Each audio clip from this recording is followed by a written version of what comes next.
Good morning Hyderabad. ఎలా ఉన్నారు మీరైతే? బాగున్నారు కదా?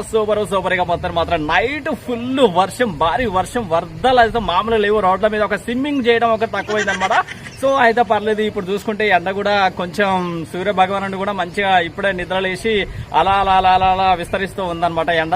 హైదరాబాద్ లోని చాలా అంటే చాలా మంది నగరవాసులు డబుల్ బెడ్రూమ్ల యొక్క ప్రవేశానికి వెళ్ళలేకపోతున్నారు. ఎందుకంటే సరైనటువంటి సౌకర్యాలు లేక, మరమ్మతులు సరిగ్గా చేయలేక, రిపేర్లు సరిగ్గా చేయలేక అస్త కష్టాలు పడుతున్నారనమాట. ఎలా ఎప్పుడు అసలు డబుల్ బెడ్రూమ్లు ఎప్పుడు వస్తాయి, ఎప్పుడు పోవాలి, ఎప్పుడు సంసారం మొదలు పెట్టాలి, ఎప్పుడు గృహ ప్రవేశం చేయాలనేటువంటి కుతూహలం చాలా అంటే చాలా మందిలో ఉందన్నమాట. హో మై గాడ్, దీనిపై స్పందించినటువంటి నగరవాసులు చాలా అంటే చాలా మంది దీనిపై ఫైర్ అయ్యారు అనమాట. ఇక లాభం లేదు అని చెప్పేసి ఏం చక్కగా జిహెచ్ఎంసీ పరిధికి వెళ్లి అధికారులకు కంప్లైంట్ చేయడం జరిగింది అనమాట. దీనిపై ఫోకస్ చేసినటువంటి జిహెచ్ఎంసీ అధికారులు మరమ్మతులు చేయడానికి సిద్ధంగా ఉన్నట్టుగా తెలుస్తుంది. మిస్టర్ పర్ఫెక్ట్ జింకిచక ఇంకొకటి